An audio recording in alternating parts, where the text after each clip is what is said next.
I grew up as an orphan, yet I somehow managed to marry into the prestigious Sterling family and was treated like a son by my father-in-law.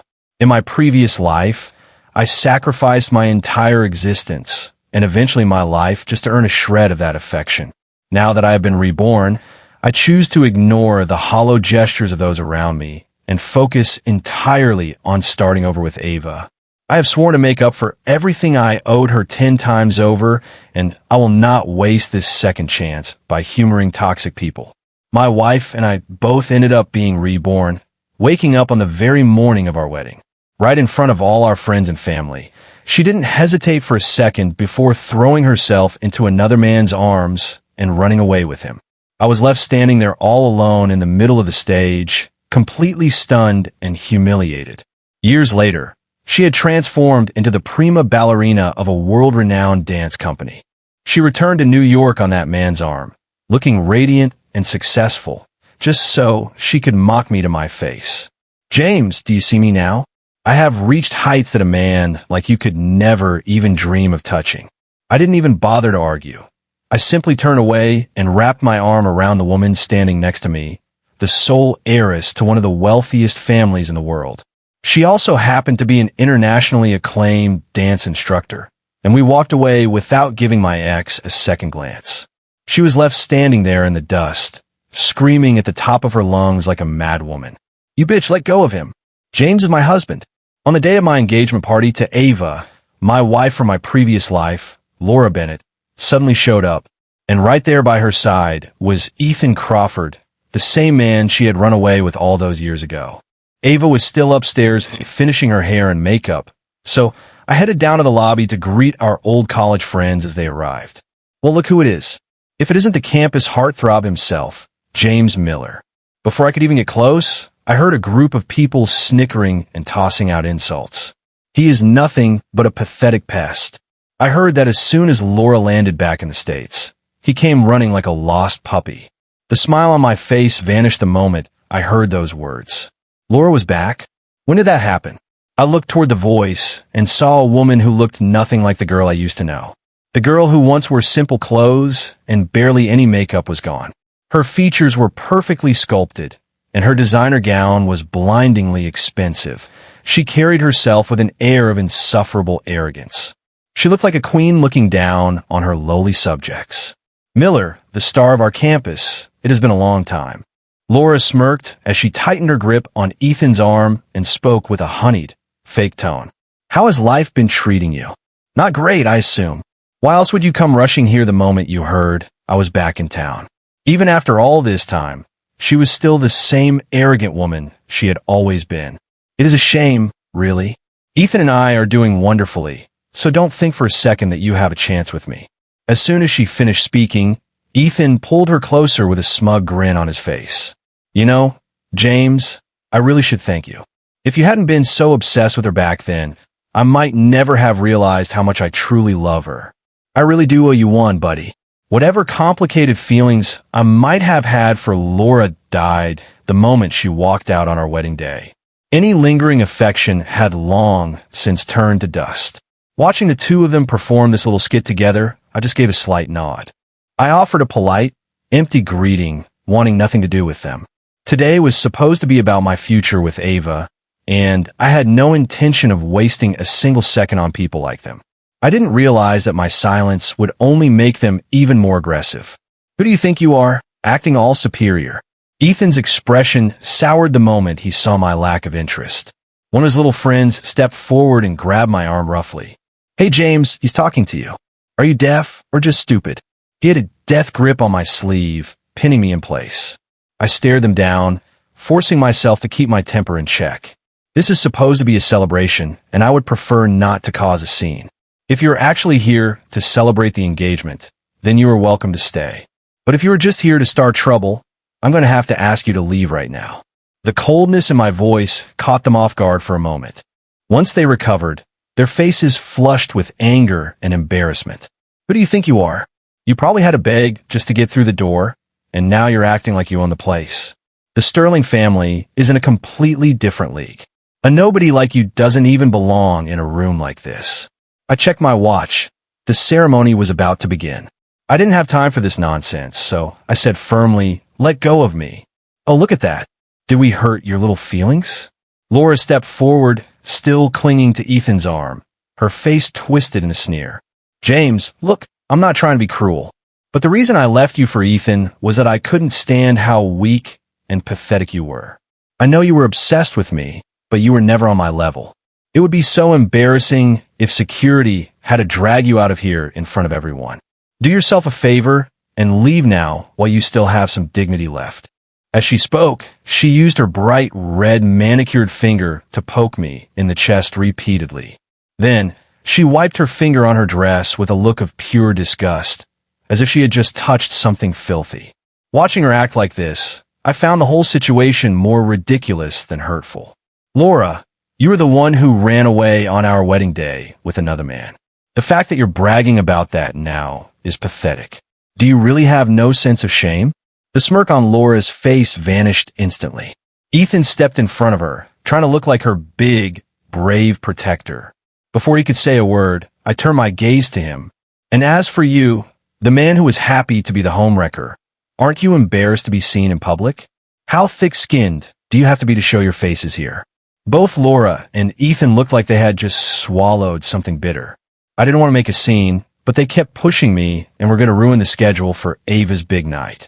I decided it was time to end this little confrontation. "Let go of me right now, and I'll pretend this never happened." I was in the middle of my sentence when a glass of red wine was suddenly emptied over my head. "James, you're the one who is shameless. Ethan and I are soulmates. Stop lying about us." Consumed by rage, Laura had grabbed a glass of wine from a passing tray and hurled it directly at my face. The cold liquid drenched my hair and ran down my face, blurring my vision with a dark red stain. I'm not letting this go. When Ava gets down here, I'm going to make sure she sees exactly what kind of two-faced loser you really are. Looking at Laura's face through the dripping wine, I didn't feel angry. I just felt a profound sense of sadness. In my previous life, we were married for 20 years, and yet here she was treating me with more cruelty than a total stranger would. I have a life-threatening allergy to red wine, and she knew that better than anyone. Ava had even gone out of her way to make sure the hotel didn't serve any red wine tonight, just to keep me safe. And yet, this still happened. Laura and I started dating back in college. In my first life, we got married the second we graduated. But it wasn't long before she started complaining that I had no ambition and that my career was going nowhere. After our daughter was born, she started asking for a divorce every other week. Her reasoning was simple. Her childhood friend, Ethan, had struck it rich and become a major player in the corporate world.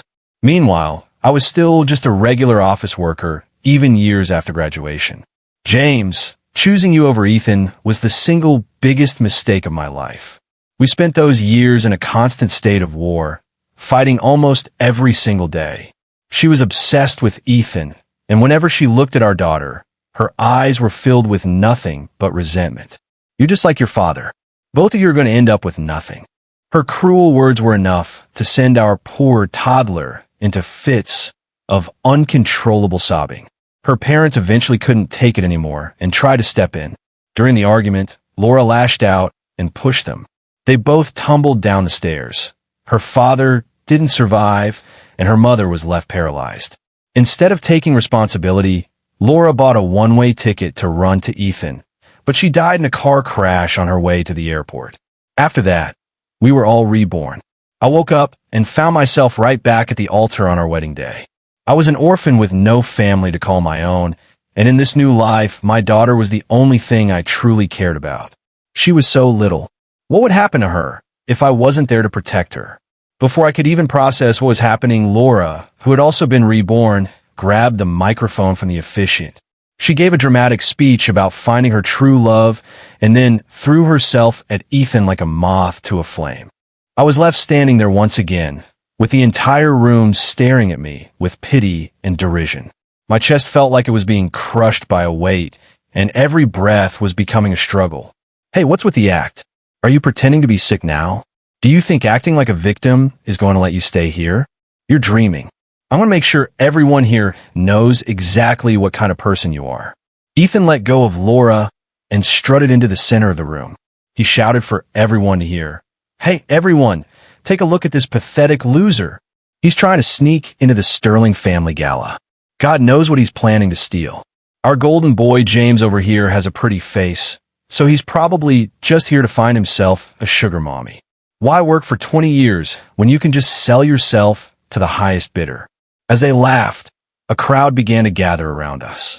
I struggled to catch my breath, wanting nothing more than to get out of there. Today was my engagement day, and Ava had waited 8 long years for this moment. I couldn't let these people ruin it. Going somewhere? Where's all that charm you used to have back in college? Let's see if any of these wealthy ladies are actually interested in a guy like you. He probably spent his last dime just to get a suit to sneak in here. Someone shoved me from the crowd, and I stumbled, nearly hitting the floor. Who's this guy? What's going on? Honestly, how did someone like him even get past the front gate? Wait, he does look a little familiar, doesn't he? People were whispering now, and someone even tried to tilt my head up to get a better look at me. I pulled away, trying to hide my face and disappear into the crowd. All I wanted was to give Ava the perfect, dignified engagement party she deserved. I didn't want people to remember this night for a scandal, and I certainly didn't want them thinking the Sterling heiress was marrying a nobody. But my head was spinning and my vision was starting to go dark. I regretted ever coming down here to be polite. These people weren't worth a second of my time. Why are you hiding? Feeling guilty? Are you so moved that you're about to cry? I bet this is the most expensive wine you've ever worn. You don't have to thank us, you pathetic worm. If it weren't for us, you'd never even get to smell wine this expensive in your entire life. Ethan stood over me and started kicking me lazily, looking like he was having the time of his life. You've had your drink, and you've made a fool of yourself. Now, get out. If you're still here when the ceremony starts and you ruin the Sterling family's night, you're going to regret it.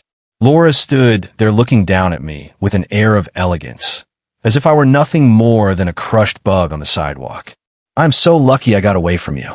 I wondered if she was referring to the wedding she walked out on, or if she was just glad she didn't have to live that mistake of a life again. I wanted to laugh, but I didn't even have the energy to open my mouth. Where's Mr. Miller? We can't find him anywhere. The ceremony is about to start. I heard a servant's voice calling out for me, just as I felt like I was going to pass out. Have you seen James? Then I heard Ava's voice, and she sounded panicked. Why is everyone crowded around here? What's going on? The sound of high heels clicking on a marble floor got louder as she pushed through the crowd, and then I saw her face. James! Oh my God, what happened to you? Ava shoved people out of the way and threw her arms around me, her eyes filled with tears and terror. Darling, talk to me. What happened?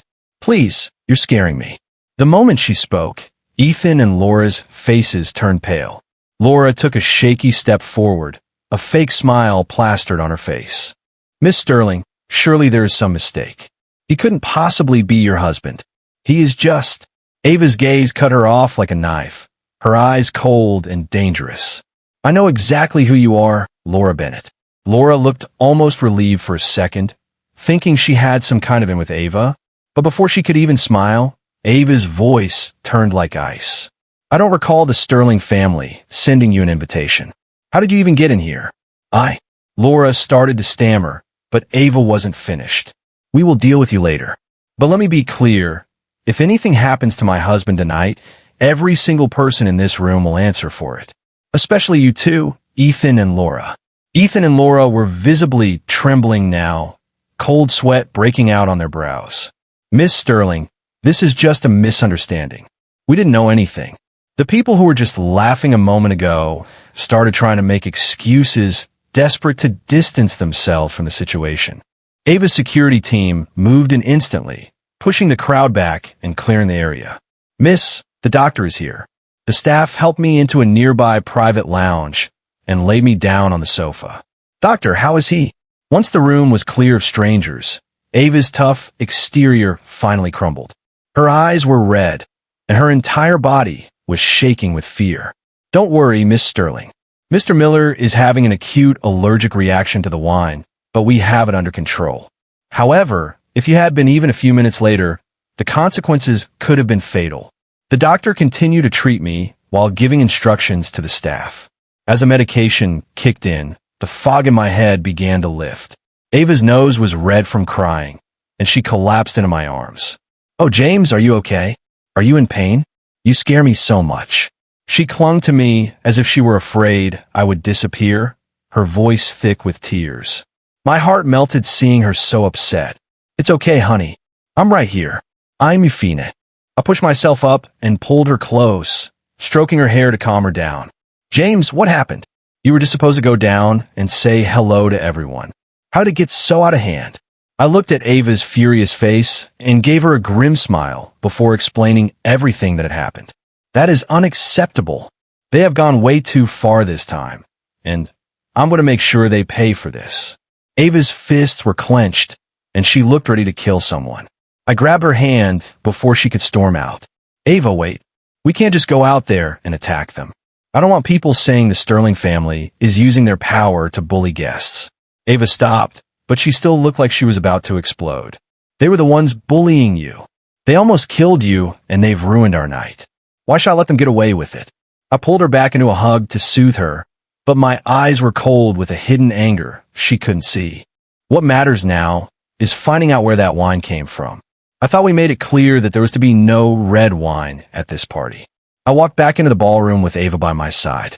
Ethan and Laura both looked relieved when they saw I was still standing. "See? I told you he was fine. He's perfectly okay." Ethan's confidence started to return, and he took Laura's hand, tilting his head back arrogantly.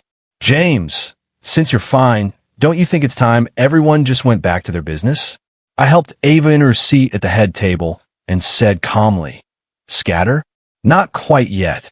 The first thing we need to do is find out exactly who brought that wine in here. This was a red wine-free event, so how did that glass end up in your hand? And isn't it interesting that out of everyone here, Laura is the only one who knows about my allergy?" I let a small smile play on my lips, but my eyes were like ice as I scanned the room. I don't think this was an accident at all. In fact, it looks a lot like attempted murder. The second I said it, Laura's face turned bright red, and she started screaming at me. "James, have you lost your mind? Murder? Who do you think you are, the president? Your life isn't worth that much. If you died right in front of me, I wouldn't even blink. Don't flatter yourself." Her insults were getting viler by the second. Ava finally snapped, slamming her hand on the table as she stood up.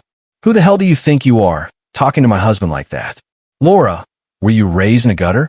As soon as Ava spoke, Laura looked like she had been slapped. She shrank back, her bravado vanishing instantly. "Miss Sterling, that bottle of wine was already here when we arrived. We have no idea where it came from." Ethan tried to jump in to defend her, but he made sure to keep his distance from Laura, as if her bad luck might be contagious. "Is that so?" Ava didn't look like she believed a word of it. "So you're saying this is our fault? Are you suggesting that my staff is incompetent?" The staff members nearby turned pale at her words, looking absolutely terrified. "Miss, it wasn't us. We followed your orders perfectly. We made sure there wasn't a single drop of red wine in the kitchen." As the tension in the room thickened, I took a moment to look at everyone's faces. Enough. We have security cameras in every corner of this estate. Let's just check the footage and see what really happened. The truth will be obvious. I saw the pupils of several of our old classmates tighten in fear the moment I mentioned the cameras. "No, that's not necessary. It was just a little mistake, really." Laura and Ethan were both sweating now, still trying to play it off as nothing. "A mistake? My husband almost died because of this mistake. And you think it's not a big deal? Let me make one thing clear. Even if we were serving wine tonight, the Sterling family would never serve cheap swill like that. It's obvious that you brought that bottle in yourselves. We're going to look at the footage and prove it." The group followed us to the security office, looking like they were walking to their own executions. Laura tried to speak several times on the way there, but Ethan kept grabbing her arm to shut her up. The screens flickered to life, showing the front entrance of the estate. "Ethan, are you sure we should be bringing our own wine to a place like this?" On the screen, Laura and Ethan were standing by the gate, whispering to each other while they waited to be let in. "Why not?" Ethan said with a shrug. "It's not like we're trying to impress the billionaires with it. We'll just show it off to those old classmates of ours." They're such nobodies that they'll believe anything we tell them. But isn't there ways to give those losers such good wine? The high-definition cameras caught Laura's greedy, hesitant expression perfectly. Are you stupid? Ethan snapped. I already swapped the real wine out. This is just a $3 bottle of garbage I picked up at a gas station. Think about it.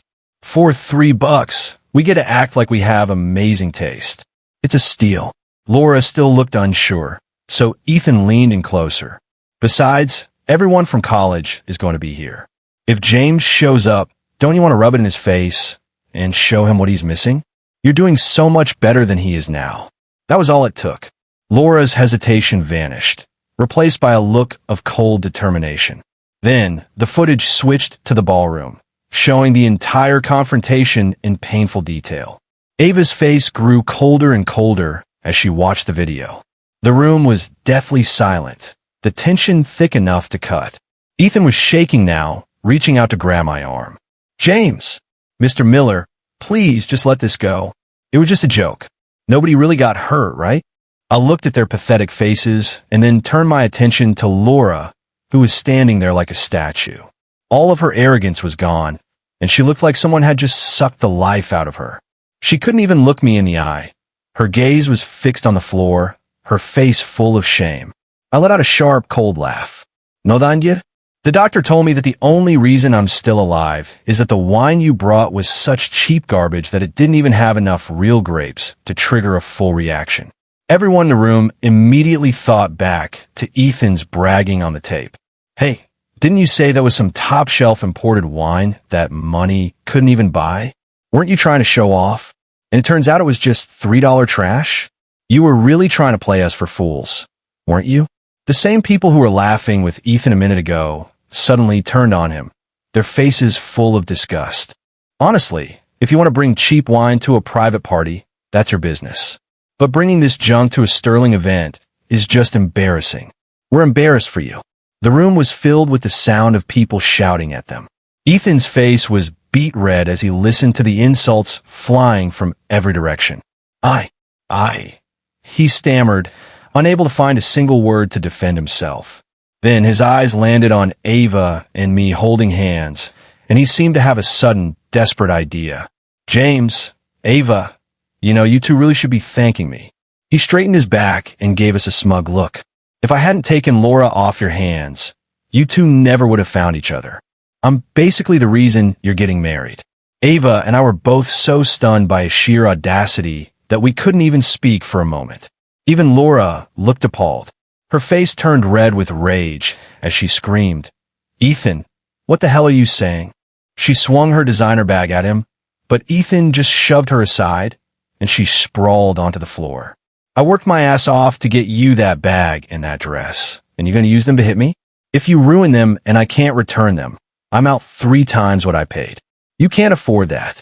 Ethan scrambled to pick up the bag, dusting it off and checking it for scratches as if it were more valuable than she was. The guests watched the whole pathetic scene in stunned silence, unable to believe what they were seeing. Laura, still sitting on the floor, seemed to snap under the weight of everyone's stares. She looked up at me with a face twisted by hatred. James, you're not so special. At least I worked for what I have. You're just a gold digger who found himself a rich wife to take care of him. The temperature in the room seemed to drop 20 degrees the moment she said it. Ava looked at me with concern, her hand tightening on mine. James, don't listen to her. I know. Everyone held their breath, waiting for me to lose it. I just gave a small, calm smile and shook my head. I was going to wait until later in the evening to announce this, but I suppose now is as good a time as any. I gave Ava's hand a reassuring squeeze and turned to the crowd. I know what people say, and yes, I have worked incredibly hard to make sure I was worthy of standing by Ava's side. I won't lie and say that having the Sterling family support didn't help, but everything I have achieved, I have earned with my own sweat and blood. I am the founder and CEO of Spring Group, one of the fastest growing companies in the country. I named the company after Ava, but I am the one who built it from the ground up, and I'm the one who runs it. I looked down at Ava, who was staring at me in total shock. And there's one more thing. Tonight, I am officially transferring all of my shares in Spring Group to Ava. From this moment on, she is the majority shareholder of the company. I'm just the guy who works for her. You could have heard a pin drop. Everyone in the room was staring at me as if I had just grown a second head. Ava looked completely lost, her mouth hanging open in surprise. Huh, I knew it. I knew James was more than just a pretty face. The same people who were mocking me seconds ago were now falling over themselves to get close to me, their faces full of fake smiles. James, you're a genius. Honestly, you and Ava are the perfect power couple. Laura looked like she was having a breakdown. She scrambled toward me and grabbed my pant leg. James, you're lying. You have to be lying. When you were with me, you never said anything about starting a business. You couldn't have done this on your own. It has to be her money. Her eyes were full of a murderous, desperate jealousy. Since her rebirth, she had been obsessed with social climbing, as if proving she could do better than her last life was all that mattered. You really think leaving me was the best thing you ever did, don't you? I didn't even look at her as I pulled my leg away and started walking. It's because you were never worth the effort. Laura's screams followed me out of the room, but I was already being surrounded by people trying to hand me their business cards and suck up to me. I knew the truth, though. I didn't get here entirely on my own. I'm a hard worker, but without Ava and the resources of the Sterling family, I never could have built an empire this quickly. Everything I had was the result of the life Ava and I had built together. I leaned down and kissed Ava on the forehead. After a quick change of clothes, we headed back to the ballroom to finish our party. After the engagement party, my real identity was all over the news. The same people who had mocked me when Laura left me were suddenly my best friends, desperate for a piece of my success. I didn't care about them, though. After everything we had been through, I just wanted to focus on Ava and cherish every moment we had together. Right after the rebirth, when Laura first ran away, I was a mess. I didn't know what to do or who I even was anymore.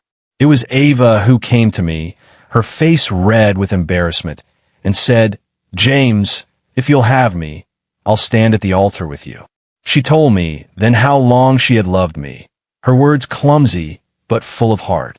I was still in shock from the rebirth and the humiliation of the wedding, and I was barely functioning. But even then, I knew I couldn't say yes. I didn't want to marry someone I didn't love, and even if I did have feelings for her, I couldn't do it then. I didn't want to pull her into my mess when I was at my lowest point. I wanted to get my life together and become someone worthy of her. I wanted to be able to stand by her side and propose to her the right way. I threw myself into my work after that. I knew Ava was helping me behind the scenes, even if she tried to keep it secret.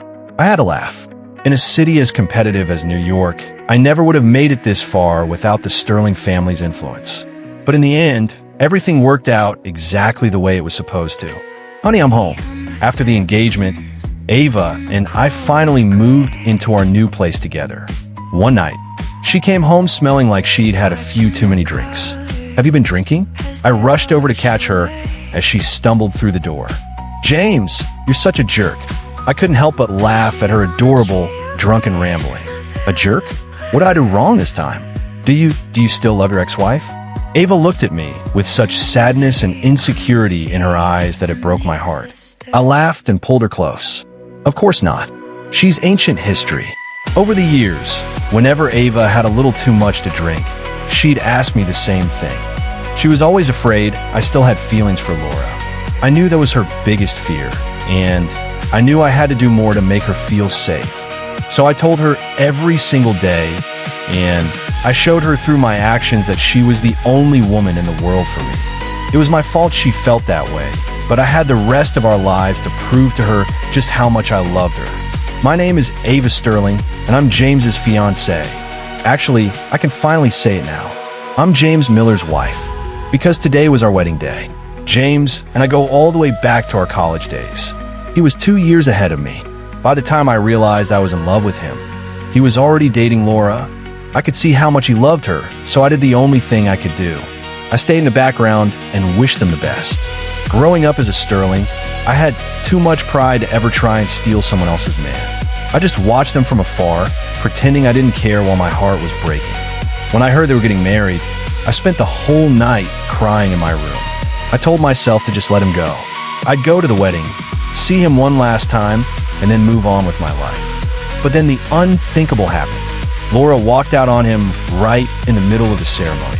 At first, I was thrilled, but when I saw him standing there all alone, looking like his world had ended, my heart just broke for him. That was when I decided to do something completely out of character. I went to him, my heart pounding in my chest, and I finally told him how I felt. I told him that it didn't matter that she was gone. I said I would stand there with him. I'd be his bride. I even had a dress ready. If he had said yes, I would have put it on and walked down that aisle right then and there. But he told me no. I thought I'd be devastated, but I actually felt a strange sense of relief when he said it. He told me he didn't want our wedding to be a backup plan. He wanted me to have a real wedding, not just be a replacement for someone else. It wasn't until later that we finally realized we were meant to be together.